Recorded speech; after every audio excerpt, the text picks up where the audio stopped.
நம்ம Eclipse IDE platform தான் ப்ராக்டிஸ்க்காக use பண்ண போகிறோம். ஃபர்ஸ்ட் ஃபைல் ஓப்பன் பண்ணிக்கோங்க. அதில் நியூவில் போயிட்டு நியூ ஜாவா ப்ராஜெக்ட் செலக்ட் பண்ணிக்கோங்க. உங்கள் ப்ராஜெக்ட்டுக்கான நேமு கொடுங்க. ஆக்சுவலாக இது வந்து ஒரு பேக்கேஜ் க்ரியேட் பண்ணும். இதுக்குள்ளே நம்ம எத்தனை கிளாஸ் வேணாலும் க்ரியேட் பண்ணிக்கலாம். நம்ம இப்போ ஜாவா டியூட்டோரியல்ன்ற பேக்கேஜை நம்ம க்ரியேட் பண்ணியிருக்கோம். இப்போ இதை ஓப்பன் பண்ணால் இதுக்குள்ளே சோர்ஸ் ஃபைல் இருக்கும். இதுக்குள்ளே போய் கிளிக் பண்ணி நியூ கிளாஸ்ன்னு க்ரியேட் பண்ணால் நம்மளோட கிளாஸ் க்ரியேட் ஆகும். நான் இது வந்து ஒரு பேசிக் டெமோ ப்ரோக்ராம்னு க்ரியேட் பண்ணுறேன். இதில் நீங்கள் வந்து மெயின் செலக்ட் பண்ணிக்கோங்க, ஏன்னா நம்மளுக்கு மெயின் மெத்தட் வேணும். இப்போ வந்து நமக்கு வந்து ஒரு இன்புட் பிரிண்ட் பண்ணோன்னா system.out.printlnன்றது கோடை தான் வந்து நம்ம யூஸ் பண்ணுவோம். இதில் வந்து ஷார்ட்கட் இருக்குது. அதாவது SY S0 S1 போட்டுட்டு control plus space bar plus பண்ணிங்கன்னா நம்மளுக்கு system.out.println நம்மளுக்கு வந்துடும். இப்போ நான் வந்து அலோவல்ன்ற ப்ரோக்ராமை பிரிண்ட் பண்ணியிருக்கேன். ஜாவா ப்ரோக்ராமில் எல்லா கோடுமே நம்ம டைப் பண்ணி முடிச்சோன்னே செமிகோலன் வச்சு தான் டெர்மினேட் பண்ணணும். பைத்தானில் வந்து நம்ம எதுவுமே போட மாட்டோம். செமிகோலன் போட்டாலும் தப்பில்லை, போடலைனாலும் பரவாயில்ல. பட் ஜாவாவில் செமிகோலன் போட்டால் தான் சின்டெக்ஸ் எரர் வராது. ப்ரோக்ராம் ரன் பண்ணுறதுக்கு மேலே ரன் ஐக்கான் இருக்கும், அதை ப்ரெஸ் பண்ணிக்கோங்க. நெக்ஸ்ட் ஒரு இன்புட்டை நம்ம யூசர்கிட்டேருந்து வாங்கணுன்னா நம்மளுக்கு ஸ்கேனர் வேணும். ஸ்கேனர்ன்றது ஒரு கிளாஸ். ஸோ ஸ்கேனர் கிளாஸோட ஆப்ஜெக்ட் க்ரியேட் பண்ணிக்கணும். அந்த ஆப்ஜெக்டை வச்சு தான் நம்ம என்னெல்லாம் வந்து இன்புட் வாங்கணுமோ அது ஆப்ஜெக்டை வச்சு நம்ம அந்த மெத்தடை கால் பண்ணுவோம். ஸோ ஃபஸ்ட்டு வந்து ஸ்கேனுன்ற ஆப்ஜெக்ட் வந்து ஸ்கேனர் கிளாஸை க்ரியேட் பண்ணும். இப்போ இந்த கிளாஸ் வந்து இந்த பேக்கேஜில் கிடையாது. ஸோ நம்ம இம்போர்ட் பண்ணுறோம். இங்கே வந்து நம்மளுக்கு வந்து எரர் காட்டும். இந்த ஐக்கானை நம்ம ப்ரெஸ் பண்ணோன்னா ஒரு ட்ராப் டவுன் லிஸ்ட்டில் வந்து ஸ்கேனர் கிளாஸ் காட்டும். ஸோ ஃபஸ்ட்டு இருக்கிறத வந்து என்டர் கொடுத்தோன்னா ஸ்கேனர் கிளாஸ் வந்து java.util பேக்கேஜ்லேருந்து இம்போர்ட் ஆகிடும். நெக்ஸ்ட் நம்ம ஒரு இன்டீஜர் வேல்யூ கெட் பண்ண போகிறோம். So int num equal to நம்ம ஆப்ஜெக்ட் டாட் இப்போ இன்டீஜர்ன்றதுனால நெக்ஸ்ட் இன்ட்ன்ற மெத்தடை கால் பண்ணும். ஒரு டேட்டா டைப்ஸுக்குமே மெத்தட் வந்து வேரி ஆகும். ஸோ ஃபஸ்ட் நான் வந்து இன்டீஜர் டேட்டா டைப்புக்கு ஒரு வேல்யூவை யூசர்கிட்டேருந்து கெட் பண்ணிட்டேன். பிரிண்ட் ஸ்டேட்மெண்ட்குள்ளே டபுள் கோட்ஸ்குள்ளே நம்ம என்ன கொடுத்தாலும் அப்படியே பிரிண்ட் ஆகும். பிகாஸ் டபுள் கோட்ஸ்குள்ளே நம்ம என்ன கொடுத்தாலும் அதுக்கு ஸ்டிங்குன்னு தான் புரியும். ஸோ அதை அப்படியே பிரிண்ட் பண்ணும். நம்ம வந்து ஒரு இன்டீஜரை பிரிண்ட் பண்ண போகிறதுனால டபுள் கோட்ஸ்க்கு வெளியே போய் ப்ளஸ்ன்ற ஆப்ரேட்டர் யூஸ் பண்ணிட்டு அதுக்கப்புறம் நம்ம நம்பர் கொடுத்தோன்னா இந்த மாதிரி அவுட்புட் நமக்கு வரும். இதில் பாருங்கள், நான் 12ன்ற இன்புட் நான் கொடுத்து என்டர் பண்ணோன்னையும் நம்மளுக்கு அவுட்புட் டிஸ்பிளே ஆகுது. நெக்ஸ்ட்டு வந்து நான் சும்மா வந்து என்டர் எனி நம்பருன்னு கொடுக்குறேன். ஸோ இப்போ நம்ம இதை ரன் பண்ணி பார்த்தோன்னா நம்மளுக்கு ப்ரோக்ராம் ஃபஸ்ட்டு ரன் ஆனோன்னு என்டர் எனி நம்பர்னு வரும். அப்புறம் ஒரு நம்பரை கெட் பண்ணும். அப்புறம் கெட் பண்ண நம்பரை வந்து த நம்பர் இஸ் அப்படின்னு சொல்லி பிரிண்ட் பண்ணும். இதான் வந்து ஒரு நம்பரை கெட் பண்ணுறதுக்கும் பிரிண்ட் பண்ணுறதுக்குமான பேசிக் சின்டாக்ஸ். இப்போ ஒரு டபுள் வேல்யூ பிரிண்ட் பண்ணுறதுக்கு நெக்ஸ்ட் இன்ட்டுக்கு பதிலாக நெக்ஸ்ட் டபுள் கொடுக்கணும். ஆனால் நான் இப்போ ரன் பண்ணால் எரர் வரும். பிகாஸ் நான் டேட்டா டைப் சேஞ்ச் பண்ணலை.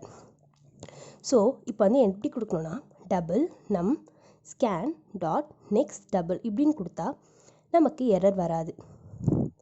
இதே ப்ரொசீஜர் தான் எல்லாத்துக்கும். இப்போ நம்ம டபுள்ன்ற இடத்துல ஃப்ளோட் போட்டோன்னா நெக்ஸ்ட் ஃப்ளோட் இந்த மாதிரி நம்ம கொடுக்கணும்.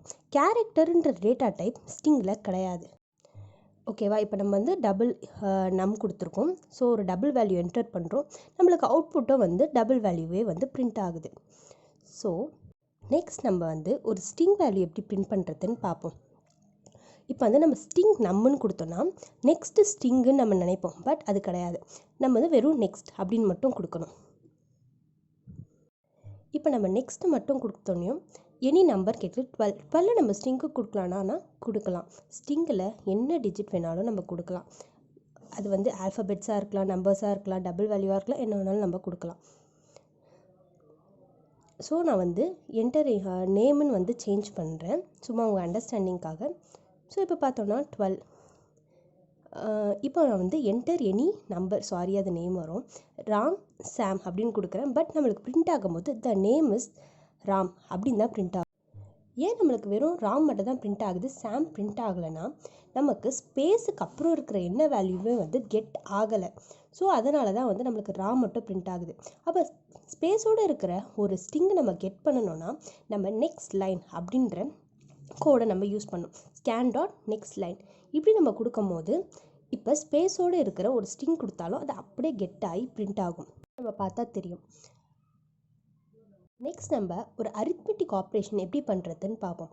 அதுக்கு நம்ம ஃபர்ஸ்ட் வந்து 2 நம்பர் வாங்கி அதை எப்படி ப்ராசஸ் பண்ணுறதுன்னு பார்க்க போகிறோம். இப்போ நம்ம வந்து இன்ட் டபுள் அதெல்லாம் பார்த்தோம். இது வந்து அதுக்கு சேமே தான். ஸோ ஃபர்ஸ்ட் வந்து என்டர் நம்பர் 1 அப்படின்னு போட்டுட்டு நம்ம வந்து ஒரு ஃபர்ஸ்ட் நம்பரை வந்து இன்டீஜர் வேல்யூவாக வந்து கெட் பண்ணுறோம். நெக்ஸ்ட் வந்து அதே மாதிரி நம்பர் 2வையும் வந்து நம்ம கெட் பண்ணுறோம். இதை ப்ளஸ் மைனஸ் டிவைட் மல்டிப்ளிகேஷன் பண்ண போகிறோம். இது வந்து ஒன்றும் இல்லை, ஒரு இன்டீஜரை வாங்கி நம்ம பிரிண்ட் பண்ணுற ப்ரொசீஜர் தெரிஞ்சாலே ஒரு அரித்மெட்டிக் ஆப்ரேஷன் ஈஸியாக பண்ணலாம். இந்த அரித்மெட்டிக் ஆப்ரேஷனில் ப்ளஸ் மைனஸ் நம்ம போட்டும் பண்ணலாம், இல்லை ஒரு கேரக்டராக நம்ம வந்து யூசர்கிட்டேருந்தே வாங்கி அந்த கேரக்டருக்கு ஏற்ற மாதிரி நம்ம அரித்மெட்டிக் ஆப்ரேஷன் பண்ணலாம். ஆஸ் ஒரு கேல்குலேட்டரில் என்ன நடக்குமோ அதே ப்ரொசீஜர் தான். இப்போ பார்த்தீங்கன்னா நம்ம 2 நம்பர் வாங்கியாச்சு. நெக்ஸ்ட் வந்து இதை பிரிண்ட் பண்ண போகிறோம்.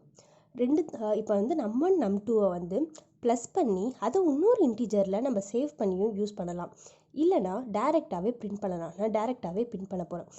நம்ம வந்து எஸ்ஒய்எஸ் ஓன் கொடுத்துட்டு கண்ட்ரோல் ஸ்பேஸ் அதுக்கப்புறம் என்டர் கொடுத்தோன்னா நம்ம system dot out dot println வந்துடும். இது ஷார்ட்கட் எல்லாருமே ஞாபகம் வச்சுக்கோங்க. இதுக்கப்புறம் இந்த சம்மிஸ் போட்டு நார்மலாக ப்ளஸ் போட்டுட்டு ப்ராக்கெட்டில் நம்ம என்ன ஆப்ரேஷன் பண்ண போகிறோமோ அதை நம்ம கொடுக்குறோம். ஸோ நம்1 ப்ளஸ் நம்2 இந்த வேல்யூ வந்து ஒரு இன்டீஜராக இருக்கும். இது வந்து அப்படியே பிரிண்ட் ஆகும். இது வந்து மற்ற எல்லா அரித்மெட்டிக் ஆப்ரேஷனுமே சேம் தான். அடிஷன் பண்ண தெரிஞ்சாலே மற்ற எல்லாமே பண்ணலாம். ஸோ நெக்ஸ்ட்டு வந்து நான் இதே கோடை காப்பி பேஸ்ட் பண்ணி டிஃப்ரென்ஸ் கண்டுபிடிக்கவும் மல்டிப்ளிகேஷன் எல்லாத்துக்குமே நான் யூஸ் பண்ண போகிறேன்.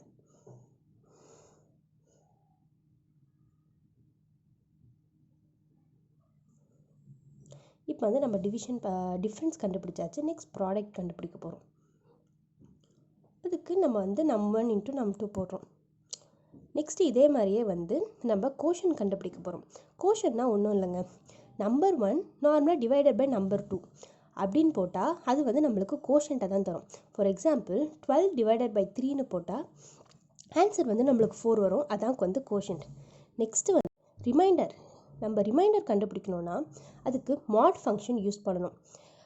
பிளேஸ்மெண்ட்டுக்காக நீங்கள் ஒரு கம்பெனி அது மாதிரிலாம் போகும்போது எம்சிக்யூஸ்லாம் மோஸ்ட்டாக இந்த மாடை வச்சே வந்து நிறைய வந்து எம்சிக்யூஸ் கேட்பாங்க. ஏன்னா வந்து ரிமைண்டர் வந்து பேஸ் பண்ணியிருக்கும். ஃபார் எக்ஸாம்பிள் 12 டிவைடட் பை 5னா ரிமைண்டர் 2.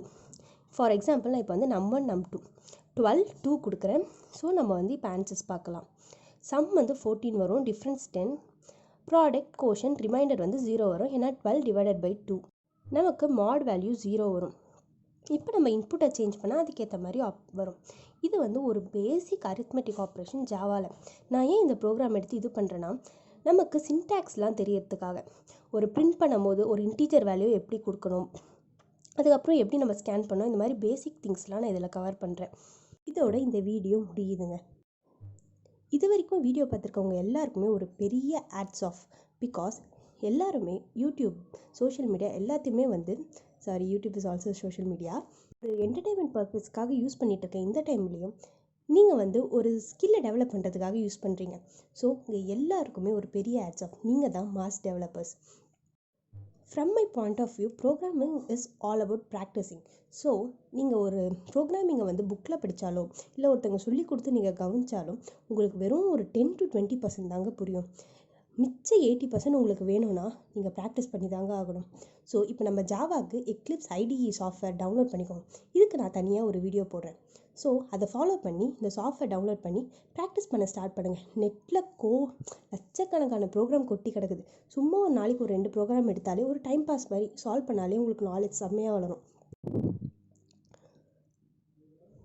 ஸ்க்ராட்ச்லேருந்து எல்லா ப்ரோக்ராமிங் லாங்குவேஜஸும் தமிழில் கற்றுக்க மாஸ் டெவலப்பர் சேனலை சப்ஸ்கிரைப் பண்ணுங்கள். உங்கள் ஃப்ரெண்ட்ஸுக்கு ஷேர் பண்ணுங்கள்.